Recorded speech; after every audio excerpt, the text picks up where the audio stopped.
Welcome everyone, Tint Wizdom number 42. Thanks for joining. Today I'm here with Shawn from Solar Effects. Thank you, Shawn, so much for doing this today. Man, I appreciate you taking the time to ask me to do this. Was kind of shocked and excited all in the same kind of time frame when you reached out to me to meet up. So cool. Well, I mean, you're somebody that first of all, Solar Effects is always brought up in a positive light. It's not really one of those controversial brands. And then your name is synonymous with Solar Effects with the same positive light shined on it. So, to me, that just says, hey, I've never got to meet you. I don't know that much about Solar Effects, but it's all the signs of you doing something exceptional. So I figured it was worth finding more about it. Well, I appreciate the positive things that you said. We've always strived really hard to make a good brand, quality products, and I think that's what we've been delivering to with the program too. So, but thank you for the kind words. That's really nice. It's absolutely the truth. I mean, it's just verifiable. You go in the groups, you see where your name comes up, and you see what comes with it. And it's never like shade. It's never kind of questionable. It's always like, that's a company, that's a stand-up person, that's a stand-up company, the quality of the films and so on. So let's jump into it. Was Solar Effects your first, is that how you got into the window film world, or tell me more how that came about? Well, no, it's actually not how we first got into the window film world. We're a 47-year-old company first and foremost. So we've been in a lot of industries. We've had a lot of niche product lines in different industries that we've been involved in. And one of our industries was the electronics business, so the 12-volt electronics, which be car audio, in-car mobile video. And I think it was about 13 or 14 years ago, one of our competitors, who was a friend also, said, hey, man, you guys need to start selling some window film. We're like, nah, man, we don't want to get in the window film. We're just doing car audio, 12-volt. We're doing great. Man, selling the same customers. It's selling the same customers. So my brother said, hey, send us some film. We'll see what we can do with it. And so we started selling it and selling quite a bit of it. And finally, he was out of Dallas, and he called and said, hey, I'm going to tell you who I buy from, because your guys are actually using more window film than I bring in from my own company. And so it doesn't make any sense for me to buy it and then reship it and everything. So we started buying from another who he was buying from, and started buying a lot from that company, and started the same thing, buying a lot of film from them. And then one thing led to another. And then we started our first relationship so we were getting sub-distributed to sub-distributed to sub-distributed. So we were the fourth person in line handling this product. So, the original company was buying from Nextville, and then they sold it to the distributor in Dallas, who sold it to another distributor in Dallas, who sold it to us. So there's a lot of hands involved in getting us the product. So then we started buying from Nextville, and then the employee that was working for Nextville decided he wanted to leave the company and approached us with a business proposal, a marketing plan on launching a new window film brand, and that was Pride Window Films, and it was all Reebok's product. Several different manufacturers that we used, and we started running into some issues on quality, and having some defective issues, failures, and it was starting to add up. And of course, we were taking care of it all, and our factories weren't backing us up and supporting us. So I think it was in 2012 is when my brother and I sat down and said, okay, look, we either need to get out of the window film business because this isn't for us, or we actually need to make the capital investiture to go to a prime manufacturer and have films manufactured for us. And so in 2012 is when we shuttered the Pride Window Films brand, and we came up with the brand name Solar FX. Went to work with the manufacturer developing our films, and launched in 2013. So that's how the short version of how we got to where we are today. Okay. And so, I would imagine that a lot of your core base are audio shops that also sell tint. Is that, No, okay, go Go ahead. Yeah, that has actually transitioned to a majority of our business is actually tent shops and chain stores. We do have quite a few car audio shops that do buy from us also, but a majority of our business actually comes from brick and mortar or mobile tenders and installation shops. And is it automotive only or also flat glass? Yes, we do flat glass. We started out in 2013. We launched with 3 automotive series of films. We had a 5-year 1-ply 1 mil, a charcoal 1.5 mil, lifetime warranty, and then we had a color stable premium lifetime warranty. And then that grew, and people started asking us for flat glass, and we do have some flat glass products. We're trying to expand that market. We do have some new products coming on the horizon, probably, hopefully, third quarter of this year in flat glass. But that's some other stuff to talk about when I can get it nailed down, and if it's actually going to be a product line that I'm not ready to unveil that yet, because we're not quite there yet. Got to make sure the testing all gets finished and done on it before I'm ready to launch that. But yeah, we do have a nice dual reflective. We have a silver reflective. We got the white out, black out, white matte. We are trying to work with another manufacturer or manufacturers in coming up with a neutral, something that's not as highly reflective that we can sell for residential, but that's on the horizon. Nice. I mean, that's definitely, I think, a great category of film right there, like dark, neutral, not reflective, and I think it's almost like a most common request, whether it be commercial or residential.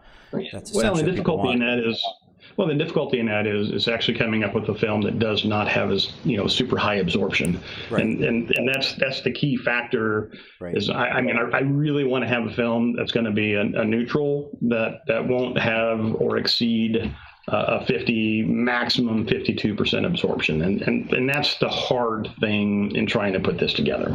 Sure. So what is your role with the mic is picking up me? There's like a little bit of feedback. I don't know if turn down the volume a little, or I don't know. It wasn't doing it before. I just noticed it now. Is that better? So I'm sure. So what's your role with the company? Are you product development? I know you're a rep. I'm the head bottle washer and chief janitor. Okay, so you do everything. Yeah, my brother and I, it's a family company, and so we wear many hats. So, my brother, he's more low key on the visual side of things. So, he's not as well known, or his face isn't much out there. Mm-hmm. But he runs all of the financial side. He runs all of the purchasing on the window films. He works closely with our marketing people on developing our logos and posters and a lot of the marketing type stuff. So he would get credit for the posters you guys just released. Yes. So I want to say great job with those. I think they were highly effective. I think that it's exactly like the type of thing, because a lot of people go with banner stands, and like banner stands are nice and all, but banner stands at the end of the day, like over time, I think they can be knocked over. I think they get kind of dusty and so on. And like nothing wrong with banner stands, but what you did with those pictures is it's instantly giving the customer a chance to like sell themselves and kind of get their mind going. And it's like the perfect thing to have on your wall. It just helps brand it. It's simple. It doesn't need to be plugged in. I like it a lot. So yeah, he's the creative genius behind all of that. So, the posters that say "Ask me how to help you prevent cancer," we also had those made into door magnets. So, you can actually put them on your car, so you can drive around, and it's kind of like a driving billboard. And then it's, we left enough space on the bottom for somebody to be able to put their name and phone number on it. Mm-hmm. So if somebody sees them driving down the street. So, we're just trying to always forward think on how to help our customers increase their market share. Yeah, well, I think that's like super on point. Um, and then a magnet's a great idea too, because you could apply that whether you have a blank vehicle or whether you have a wrapped vehicle. You can find a space and you put it on, you can take it off, it's 2 seconds. It's Yeah. just effective and easy. And the same with hanging Hmm. those posters. So I really like it. And I think, when people always say, how should I pick my window film brand? I feel like this is things that I would look for in a brand is, how, like what tools are they supplying you with? Because at the end of the day, if you're doing your own marketing or your window film manufacturers providing you things that are so easy to use, like it's a big difference between doing it yourself and having somebody constantly coming up with something else. Your heat boxes are really nice as well.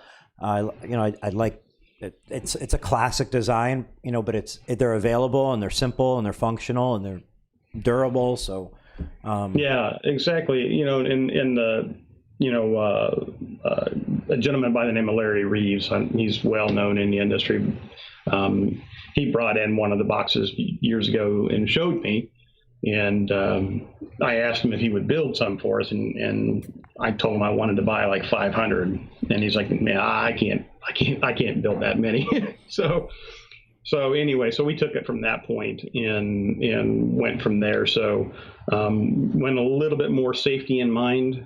So instead of having a traditional extension cord or lamp cord that is drilled into the back of it and goes right into the light fixture, we actually use a computer type cord, so it actually will unplug from the back of the heat box, just like it would if you're unplugging a computer or television.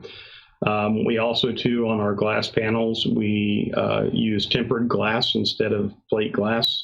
So we're thinking if somebody dropped that piece of glass and it shattered, we're always trying to think about safety on those. And that's, we kind of go the little bit of the extra mile on that to make sure that, somebody's not going to get injured.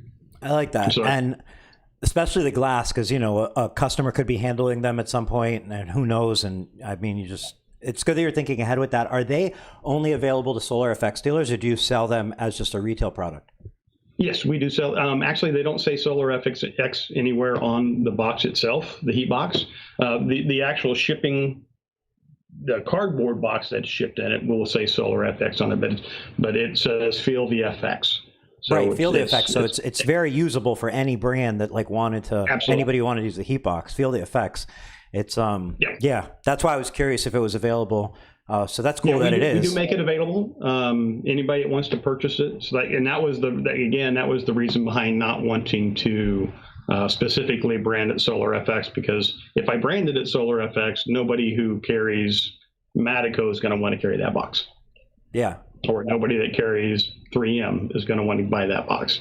So again, trying to forward to think about how we can, and we don't make a lot of profit on any of our POP, like those posters that you were talking about. So, we provide those. They come in a hard cardboard tube, and there's 3 inside of it, and we sell it for $8.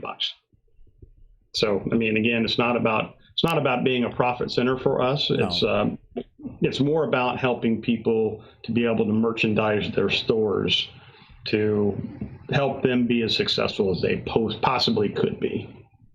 So on that subject, I know, I'm friends with Mike Powell. He has so many good things to say about you and the company. And he's mentioned a couple times just that, he showed me clothing that you guys sent to him, like branded Solar FX clothing. And, he was saying how great that is and so on. I'm curious, as a Solar FX dealer, I don't know if this is kind of like secret stuff or not, but as a dealer, like what kind of stuff do you do that we haven't maybe discussed yet? Like you're obviously doing a lot of things and a lot of things right. So what are some of those things, would you say? Well, we do T-shirts. When in the past, we're going to go back to it, but we've had multiple different styles of T-shirts. We've had women's workout T-shirts because Vince's wife is actually Vince and his wife are both very into fitness. So we made some workout tops for women. We do polos. So, we've all upgraded everything to like Under Armour or Adidas. So we want to have, and we don't do Gildan T-shirts. I want when our customers are wearing our product, we want it to look nice and professional. So we also too, my brother came up with this brilliant idea of a nurse's scrub. So it's all black, and it's a moisture wicking shirt, and it's embroidered. It says, Solar FX over here, and then it says plastic surgeon, because all tinters are plastic surgeons. And then it has mesh on the side, so it's breathable, and then it has pockets on the front for somebody who doesn't wear a belt or an apron. So, and everybody just loves those, because in summertime it's nice and cooling, because it does moisture wick. Go ahead. So I'm curious, what kind of feedback have you heard from how customers interact with that when they see tinters wearing that? Have you received feedback? Because I would imagine it's a conversation piece. Like, you're going there to get your windows tinted, and then you see somebody in scrubs. You're instantly like, what's going on? We have had some shops that, because a lot of the stuff we give away to our customers, and then we do, sell additional products available. So we've had quite a few shops that went, hey man, these scrubs are awesome, and I'm going to make everybody in the shop wear them. Mm-hmm. And so, now the whole store is wearing it. And of course we left areas where they can go in and embroider their own company names on the sleeves and everything else. So, we've had some really creative people go, you know what, either that or they're buying our polo shirts, and, they'll go in and get their names embroidered on the sleeves. And, that's what they'll make their employees wear, because it just brings, the perception of the store to a higher level when you have everybody in the store all looks cohesive. I mean, it's no different than when you go to a nice restaurant. Sure. Everybody in the restaurant's impeccably dressed, and they're all dressed the same. So it just brings up a standard to the consumer that, hey, this place has got their stuff together. Sure. And just even beyond just everybody looking, branded and neat, you're associating yourself with a doctor, like doctor level. You're just elevating, like, this must be the place to get your windows tinted, because. And my brother was like, "Oh man, this is gonna be great. I have a surgeon." Sorry, the internet was. Did you freeze up on me? Yeah, just for a second there, but we're back. Okay. Yeah, we're good. So, okay, one of the questions, I brought it up a little earlier, but it's a common question, is what window film should I carry as a company? And typically, one of the most common answers is, the one that fits your needs best. There is no best window film to carry. And so I wanted to kind of discuss with you, what people can expect from Solar FX as a company that, may be different than other companies, or maybe the things that set you apart, other than obviously the marketing. It's family owned, sure. So there's great communication. But who do you see as your ideal dealer, in the sense that they're going to be a great fit with Solar FX? Being a small company as we are, we're one of the small guys.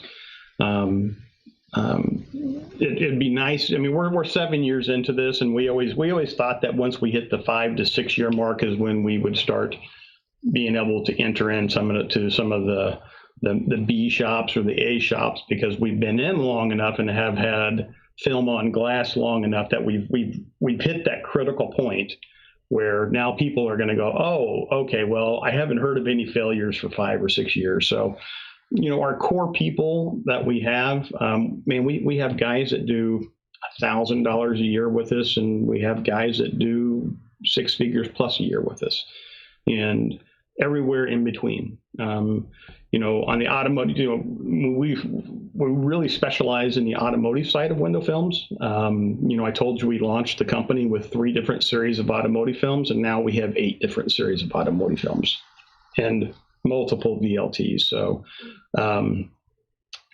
we've got something for everybody. I mean, if somebody wanted to come in and get away from having one film from one company, and then their better film being from another brand, and their best film being from another company, we have all of those available. And And we just actually launched a brand new series February 1st, which is our FX Plus, which is a 96% IR film. So, high TSER and 96%, built on the same platform that all of our films are built on, which is what our brand has become accustomed to, as high-end, high quality at a great price.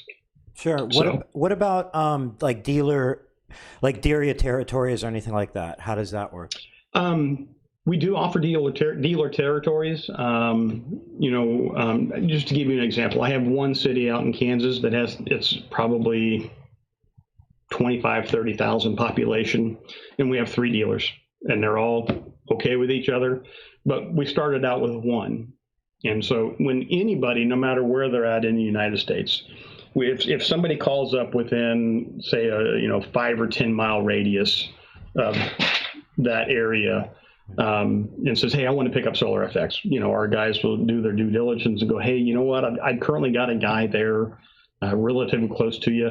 Before I can do anything, let me call that customer and I'll discuss with them if it's okay to set you up. And so we will contact our current customer, because that's who our business partner is, and say, hey, Joe Bob from Bob's Tinting wants to pick up Solar FX. Do you have a problem with us selling them? And in a lot of cases, the first response we get is, oh my God, you're actually calling me to ask me? Sure.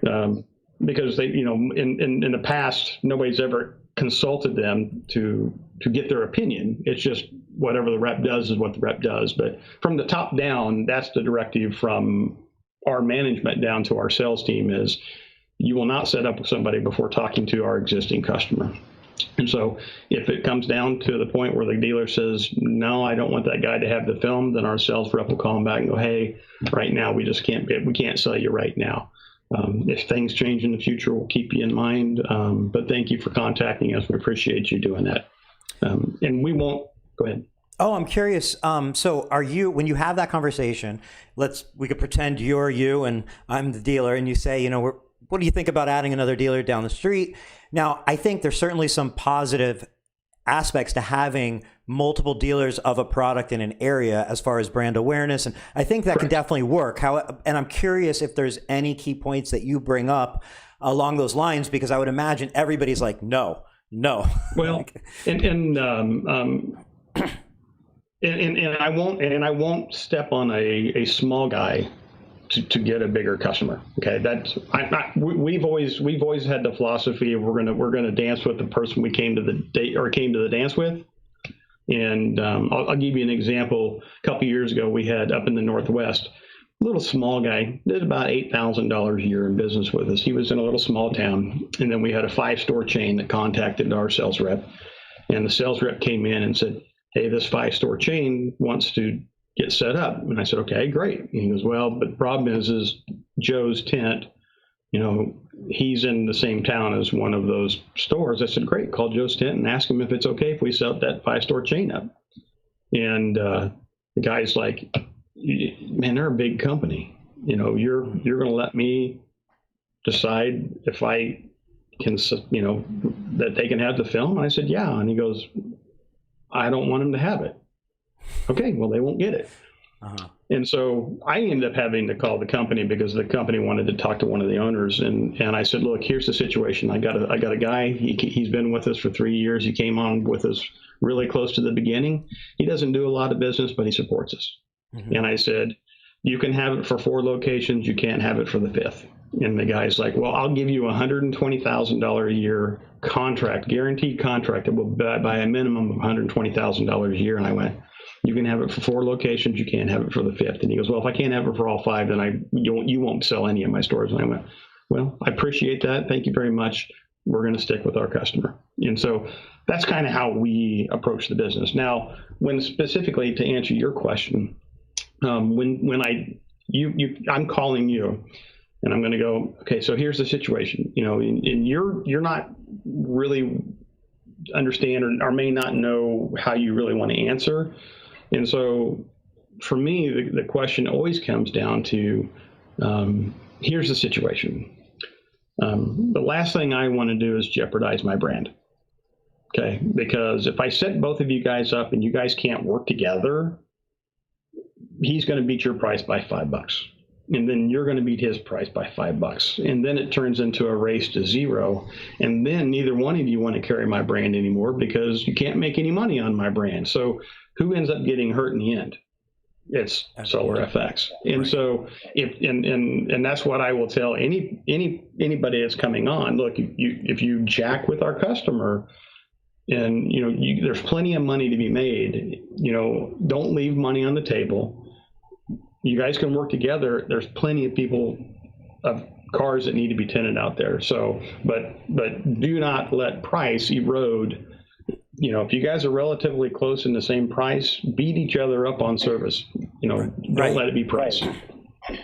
Yeah, because I was thinking, you said we wouldn't put a big guy in to eat up like a small guy in an area where the small guy, but I was kind of thinking, depending on how they run their businesses, if you put a big guy in an area, they're going to create more business for the small guy, because I just feel like there's always, a bigger guy has bigger. Oh yeah, we're getting a little the internet connection on. Let's get. Had a little glitch. Can you back up and start that again? Absolutely. So when you said how you wouldn't put a big guy in a small, hang on.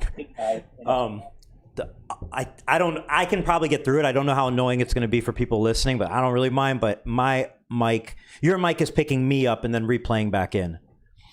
So I don't know if the volume can go down a little more, but again, I don't mind. And it kind of does it intermittently. But anyway, all right. So when you were saying you wouldn't put a big company in an area where you have a small company, if everybody's not okay with it, if the small company is okay. Right.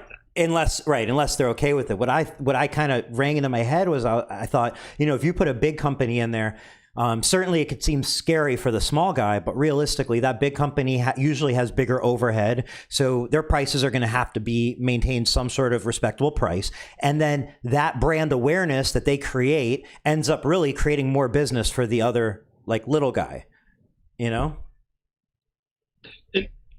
you're absolutely correct, because I can take that back and use an example from the car audio days or 12-volt days when I would be talking to a customer, and they would go, Best Buy is just really killing our business. And I go, Best Buy is your best friend. And they're like, well, yeah, but they just have more money than I do. I said, yeah, but realistically, if I had the money, I would put my shop. Hello? Yeah, it was cutting out, but I think the audio was fine. It was just the video that was getting Did you lose me? Can you hear me? Okay. So I told, yes, I can hear you. Okay, good. Yeah, we're caught up. So it was just a little delay. I would tell some of my customers. Yeah, your video on my end, it's clearing up now.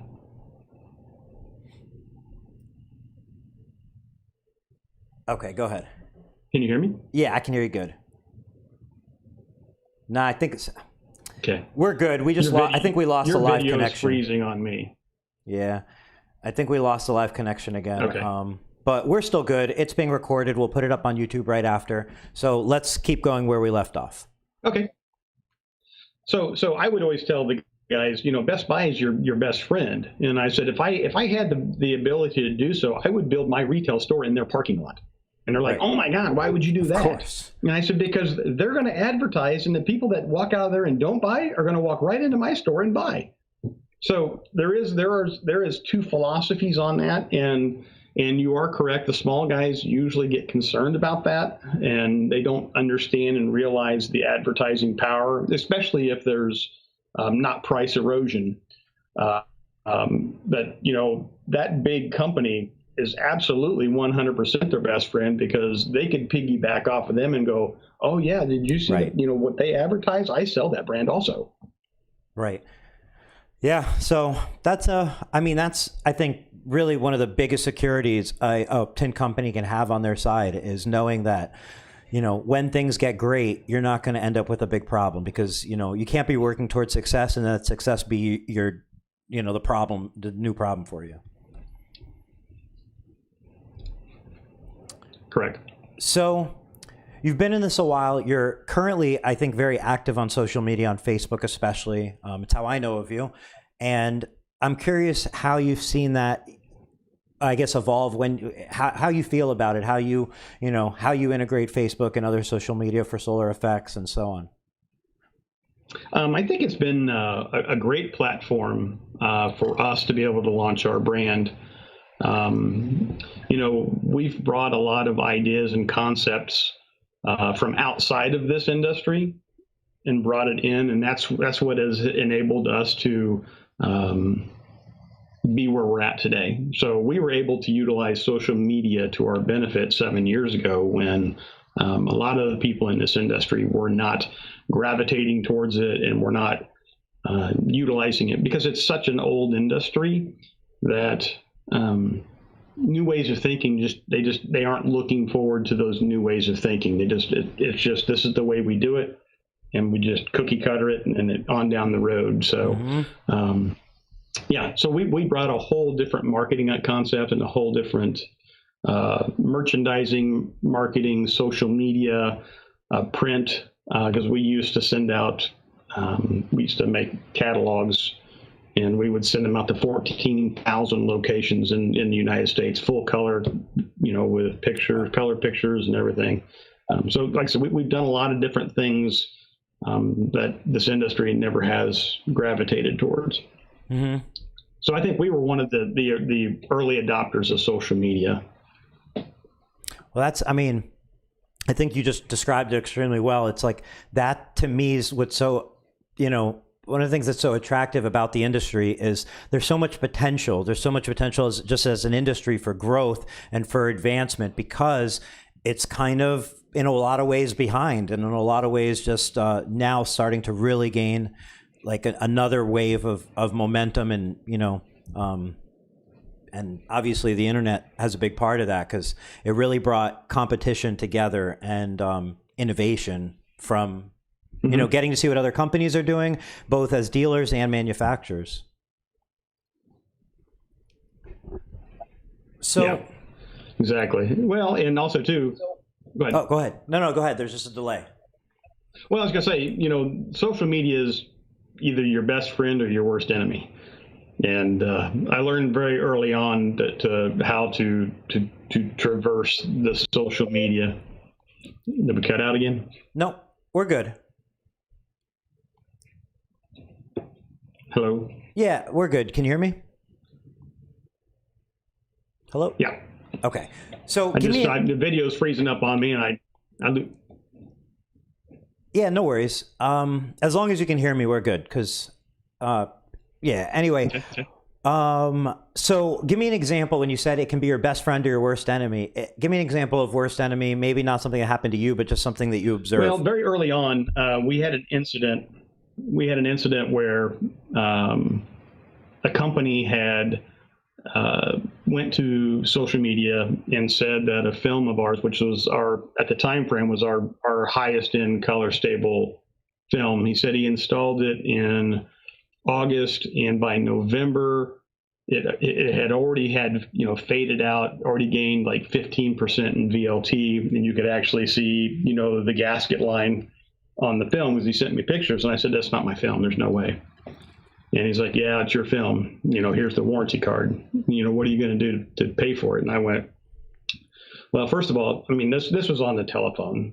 And I said, I'm going to have that film back, because I, honest to goodness, do not believe that's my film. Well, he took it to social media. And I went in to defend myself and our company.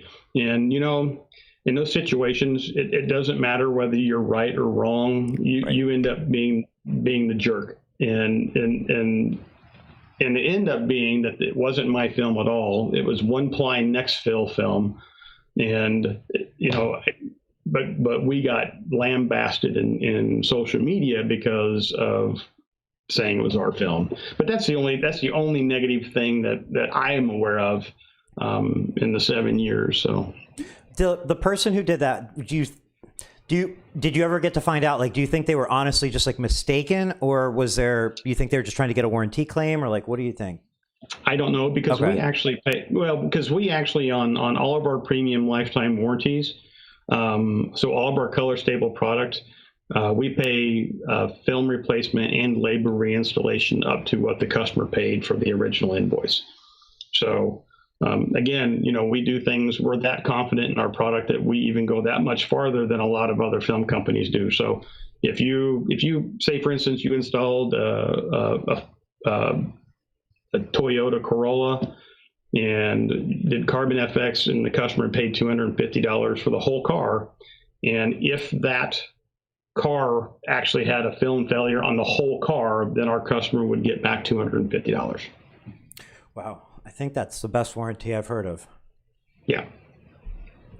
So we actually on our lifetime, our premium lifetime warranty products, which is my Ultra FX, Carbon FX, my Hybrid FX, my IR FX, my FX Stream 2, and my my new FX Plus, those all carry that warranty.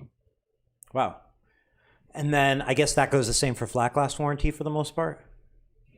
Flat glass, we're entering into that. That's a whole different. We're trying to understand how flat glass warranty works, because I've seen too many instances where, like on thermal seal failure and glass breakage, some of the warranties out there from some of the bigger companies, it's based on, well, if there's still a factory warranty on the glass itself, right, they'll pay up to whatever the deductible is for that window to be replaced.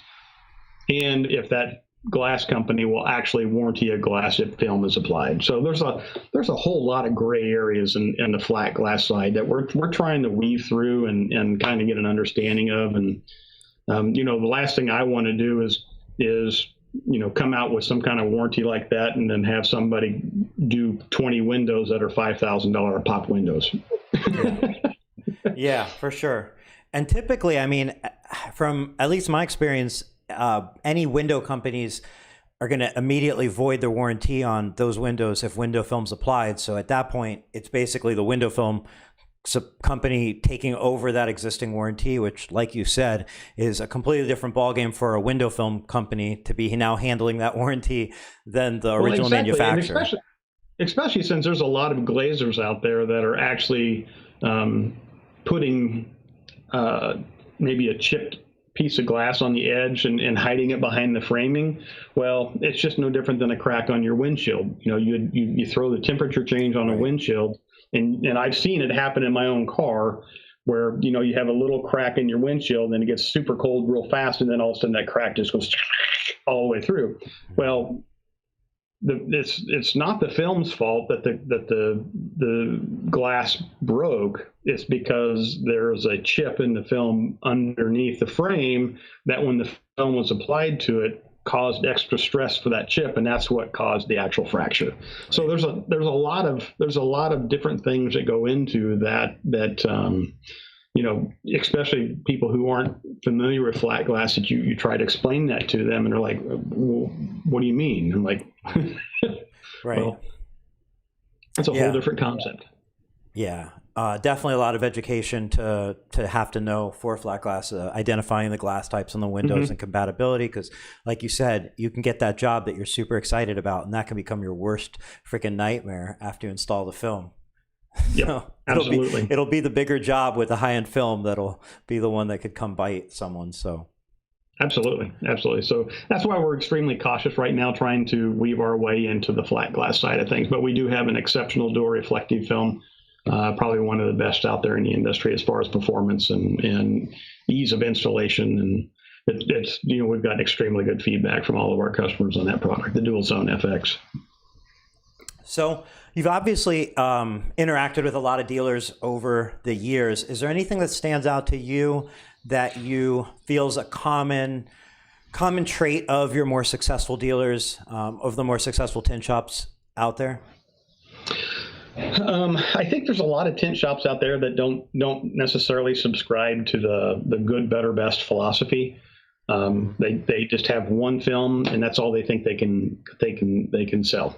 I remember a couple of years ago going to, when we first got into our first ceramic films, I think about 4 years ago, and I went to a local shop here in Kansas City, and there's 4 shops within a mile of each other. So they're just all peppered right in the center. And I went in and I said, dude, you guys got to pick up this new ceramic film. And he's like, oh man, there's no, how much is it? And oh man, there's no way I could ever sell anything like that.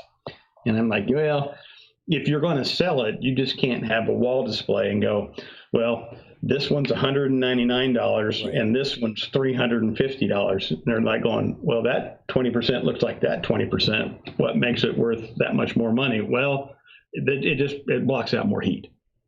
And he's like, yeah, man, but that's a lot of money, $350. I said, yeah, but you got to get a heat box. And, it's the WOW box.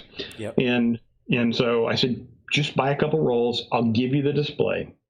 And 4 days later, he called me back up and he goes, dude, first of all, he said, we can't do any more. I can't charge any more than $180 because that's the highest anybody on this street can get. No, because everybody's at 180.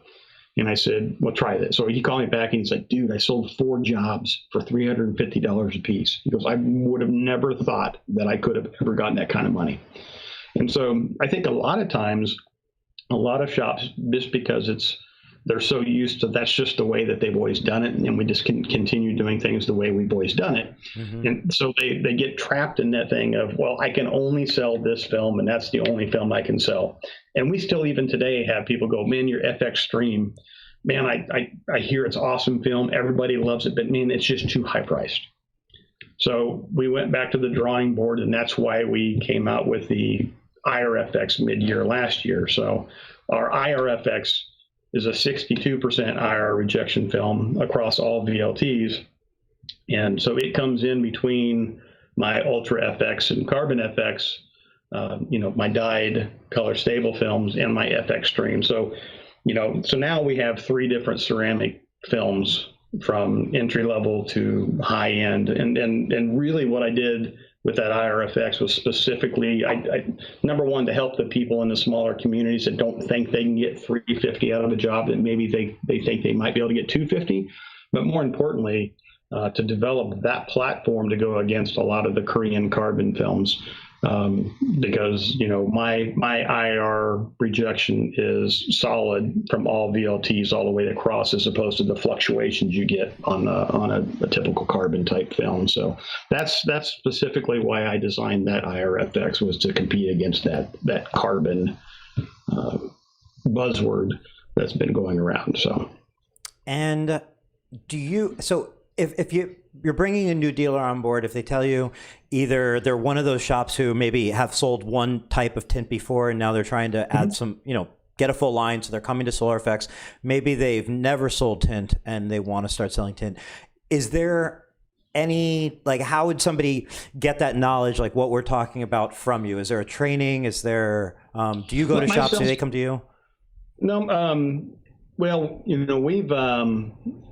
we've actually just getting ready to launch a brand new PPF line also. So that's going to be launching here within the next 30 days, pretty hard and heavy. So we are actually going to have a PPF installation school in-house at our facility in Kansas City. And then also too, we are kicking around, because I've got another basically 7,000 square feet that we're probably going to have the installation facilities in. So we'll do the PPF training there, and then we'll possibly do a window film training also. So the PPF training is going to be more along the lines of installation, but also how to sell the window film, just how to sell, not window film, but how to sell the paint protection film as a standalone, because a lot of these guys are wanting to get into it, but they don't know how to sell it.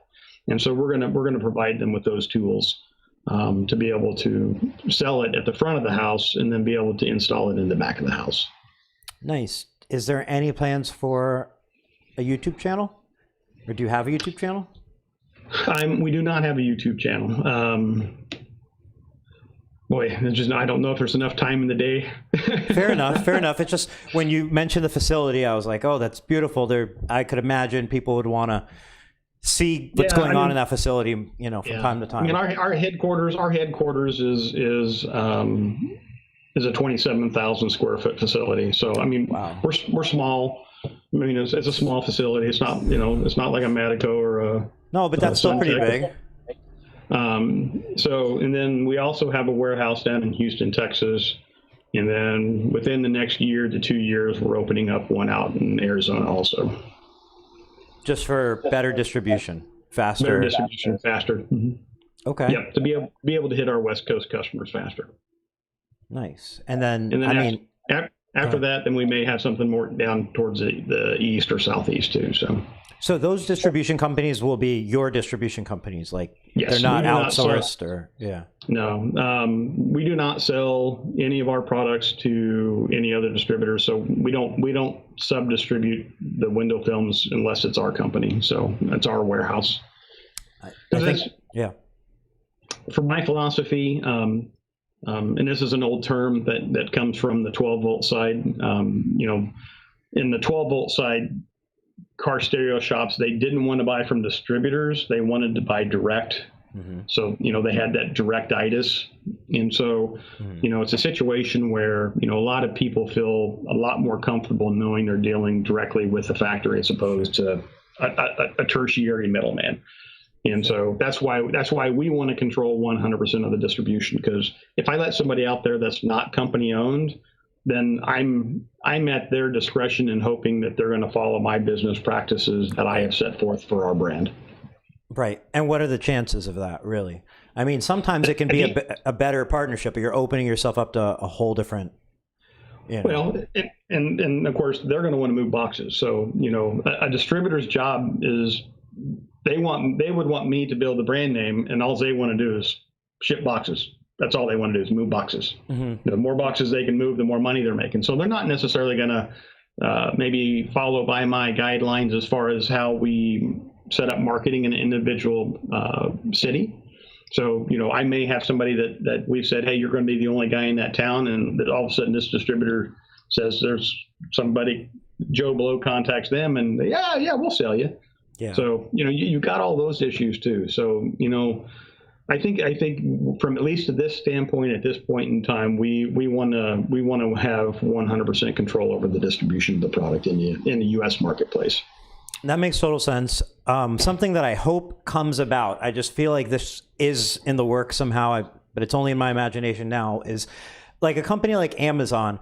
Right now, if you want them to distribute your products, it's B2C. But if they were to start doing like a B2B type distribution and take on, basically handle the distribution for a company like yours and do it in a way where they're just logistics. They're not the salespeople. They're just doing fulfillment. They're just moving it, right? And then they can better scale and take advantage of their own infrastructure for shipping. And I feel like Amazon seems like the likely one, but I feel like that could be a strategic advantage for a UPS or a FedEx to kind of take some market back, or even a company like Shopify, and say, mm-hmm.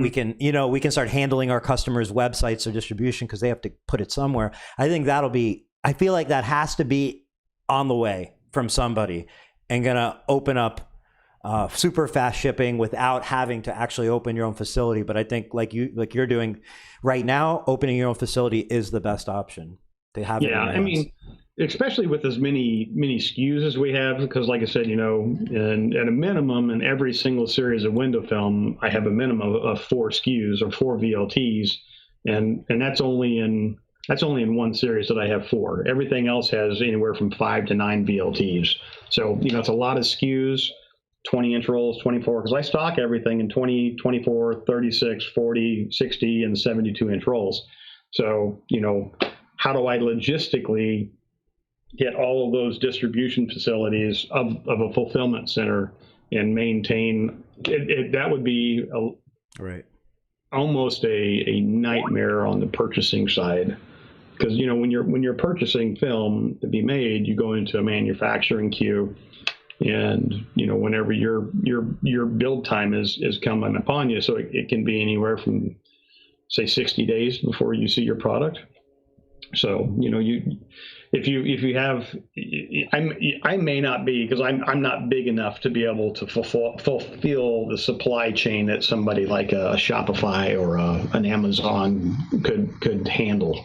If that makes sense. Yeah, maybe. You never know. I mean, I don't know. It's one of those things, but I feel like there's going to have to be some solutions in there because of so many more people, starting these businesses, like starting businesses, and we've digressed because it's a little bit, but there's got to be some sort of middle like solution, I think, on the way, but who knows? We'll see. Shopify's killing it, so yeah, they have the money. Amazon, eBay started it all, and Amazon's killing it. So, and Walmart.com too, but yeah, it's becoming huh? I said Walmart. Who?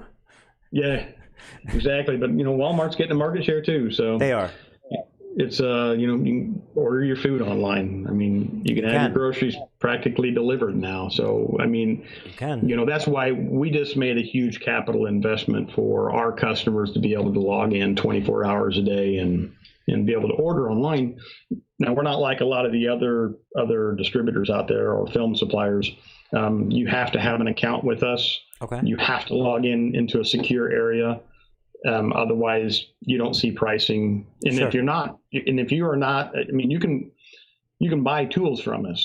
And if you set up an account with us, you won't see anything. You'll see the Solar product, but you won't see if it's in stock. You won't see pricing or anything. So, we have to actually go in and authorize you to be able to purchase or see that product inside of the website. So, I really did not feel comfortable allowing consumers to see the prices that our customers are paying for the product. No, that would be a nightmare for everybody, including the consumers. Everybody would have a nightmare. And there's a lot of film distributors out there that do that, and it's not benefiting their customer support. No, I feel like the best thing is you want to provide the customers with as much information as possible, and then not the price, so that they have to contact a dealer and you move from there. Yeah.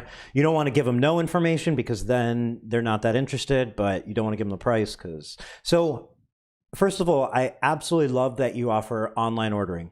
I think it's essential. I think if you want great service, you have to be able to do it without calling somebody, because if you're calling somebody every time, eventually you get human mistakes. You might make a mistake. They might make a mistake. Who even knows at the end, but it just leads to mistakes. That's awesome. How long have you been doing the online ordering? How long has it been available? It's been going for about 9 months.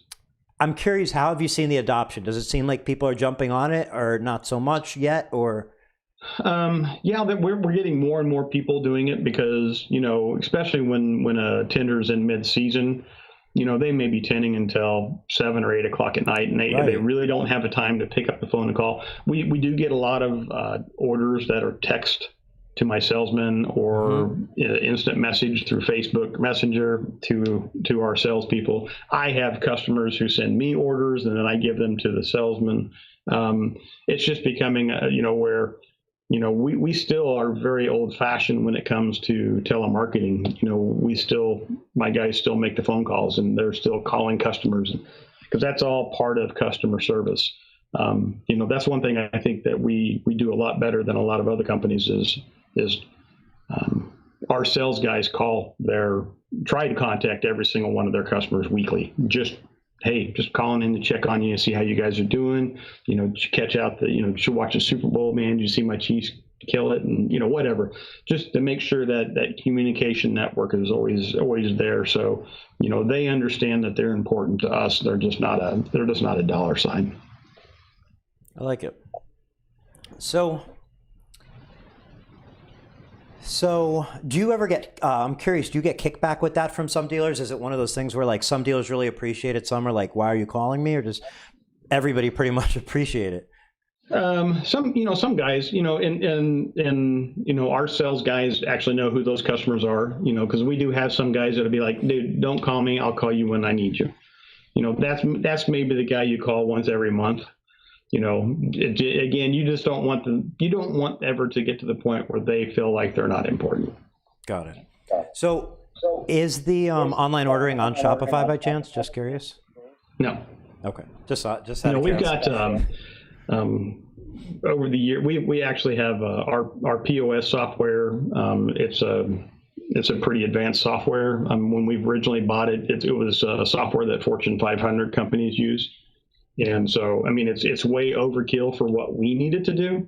But along with that, it costs a lot more to add in stuff. So like when we added in, our website, It actually, if you log into my website, it will actually give you up to the second inventory. So, I mean, if I just, as you're looking at it and you log in and I just sold the last one, it says out of stock. Sure. When you place your order, it actually goes into my accounting software system, my POS system, and places your order just as if my guys had typed it in. It prints out into the accounting department for review, goes out into the warehouse for pulling. So, I mean, it is my computer system and my internet software or my internet program for purchasing is just if you called in and told my salesman or our salespeople and gave them the order verbally. The only thing, they're not typing it in. It's just it seamlessly works together with my software. I love it. I love it. That's so important. And another reason why online ordering is just great, because it's just seamless. So, I know we mentioned earlier, like some things that are different ways to decide what window film company to go with. And I just feel like your investment into technology should be also pointed out as another reason why, SolarFX is an attractive company, because staying ahead of that technology, it's the difference in getting frustrated on the phone or getting a call back 10 minutes later or the next morning saying, oh, we don't actually have that film, and so on. And like, that just is a waste of everybody's time. So like, I definitely applaud you for making that investment and keeping up with it. I don't know if you saw the little video that my brother, the tour of the warehouse with all, was basically walking through the warehouse. Yep. and with all the film. Mm-hmm. Yeah, we got plenty of film in stock. Very rarely would we ever be in a situation where we would not have film in stock. Sure. And that, sometimes if you have a distributor in between a manufacturer and the customer, that then you start running into stuff like that, because the distributor wants to make financial, like inventory decisions that make sense for them, but they might not have the customer in mind. They're trying to worry about the logistics of their shelves without the customer in mind. So that's huge. Yeah, I mean, our philosophy is if I don't have it in stock, my customer doesn't have it to sell. Right. And I'm sorry, but they're not in the business of selling air. And if I don't have it in stock and they can't sell it, they're going to find somebody else who can fulfill that for them. It's 100% accurate. There's no shortage of companies out there, so it's a great time to be around, since it just leads to competition and ingenuity and different angles that you have a variety of what you can get from manufacturers, and I really think SolarFX is a really great solution.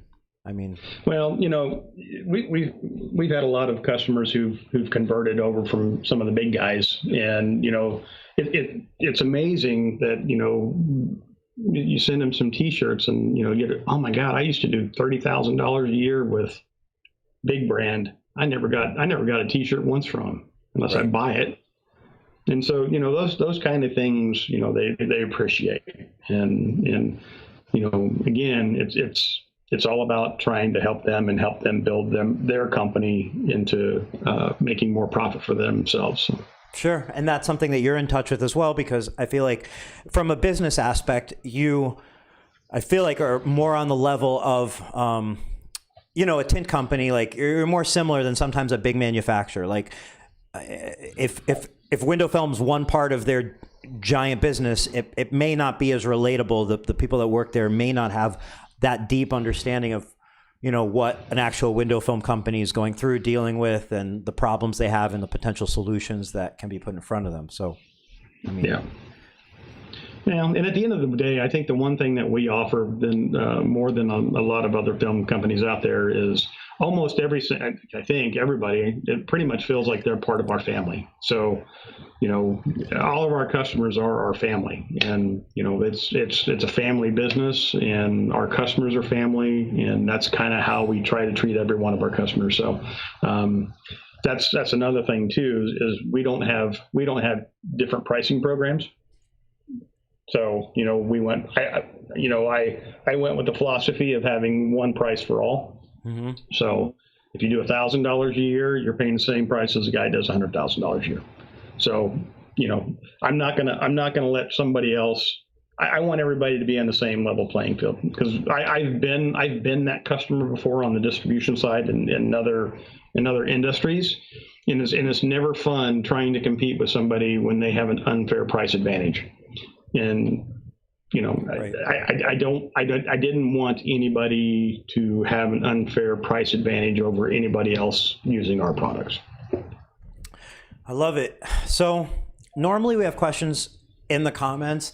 Today the stream did drop midway through, so we don't necessarily have any live questions. But if you're watching this, afterwards, which is how anybody would be watching this, you could definitely leave a comment. I'll make sure that if it's for Shawn will see it. If it's for me, I will definitely see it. So you can leave a comment whether you're watching this on YouTube or on Facebook. Any questions, any comments, and we'll get them answered for you. Shawn, we can wrap this up. Thank you so much for taking the time to do this. It was a sincere pleasure getting to know you and getting to know more about solar effects. That's awesome. Again, thank you for reaching out to me. I mean, I know you didn't have to do this, and I really appreciate the fact that, you wanted to have an opportunity to get to know our company a little bit better and share that with everybody in the industry. So I appreciate you for letting us have this opportunity. Hey, my pleasure. Are you going to be at the Window Film Convention in Orlando in September? That's a tough one. I didn't go the last 2 years. Okay. So I went to San Antonio, and then I went to West Palm Beach. And then of course we went back to San Antonio, and it's a very difficult from a small company to spend that kind of money, because there's really is no ROI that you can put on that show, because it's not a selling show. Because I'm not bringing my whole sales staff down, and if somebody walks up to me, I don't know if we have a customer in that area or not. So it makes it really difficult for me to try to make a sales presentation for somebody and then have to turn around and go, "Oh man, I'm sorry, we can't sell you." That's more of a negative than it is a positive from my perspective. Mm-hmm. Also, too, it's a regional show, except for the competitors. The same competitors come in from all over the world, and they come in to compete. But the foot traffic for the people that are the vendors, it's regional. So when they went back to San Antonio, I was like, man, why am I going to, do I really want to spend another $15,000 to go see the same people I just saw, a year and a half ago? It doesn't make any sense from a fiduciary standpoint to justify that kind of expense just to go, hey, we're here. Yeah. Knowing I'm going to see the same people and see the same competitors that I would see every year. Again, now we're going back down to Orlando. So we've 2 years in Texas, 2 years in Florida. Back when it used to travel all throughout the U.S., I think it was far more beneficial from a vendor's perspective to be able to meet in those regions and talk to people, new people, if that makes any sense. So it makes complete sense, and you've been to those shows on a vendor level. I have not. I've never had a booth. I do plan to have a booth this year in Orlando. I can definitely see what you mean about it being regional. And then now we're back in Florida, so that's close to West Palm, so kind of the same area.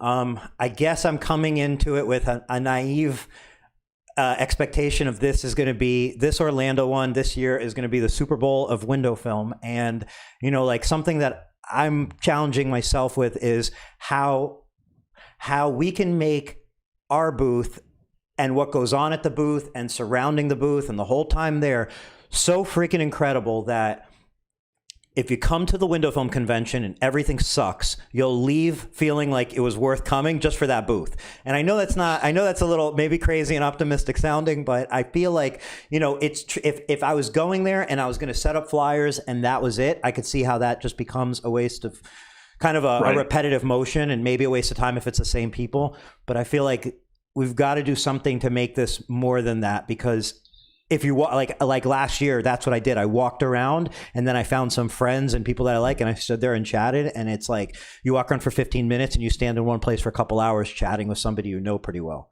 And like that, that's definitely it's fun, but it's not like I wanted to do, and I didn't know how well it would be received, but I wanted to get like a huge booth and then bring some of my car audio like demo vehicles, with like something with like eight 15-inch woofers in it. I could just turn it on and blast it, and then everybody would want to come to the booth. You'll break all the windshields that they'll have for back repair. to that thing of, is it cost conducive for me to do that? Sure. And again, and the other difficulty is, it's kind of like SEMA, except you have a lot more qualified customers at SEMA.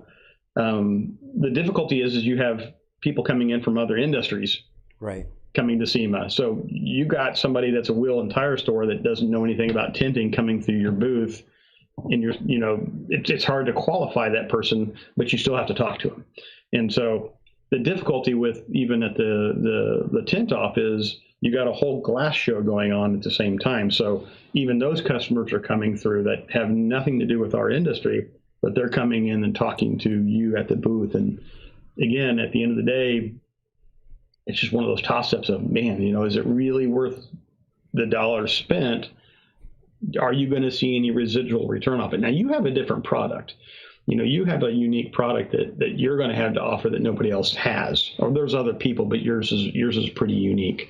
And I was watching your video with Burns, and at the very end of it, you guys spent a lot of time talking about your product. And you're right, it is a digital age, and you're offering something that you can immediately write up your quote, email the quote instantaneously. It's not written on a piece of paper. So, we are in a digital age, and somebody might misplace that piece of paper, and then, oh shoot, I don't even remember what the quote was. You don't have the quote.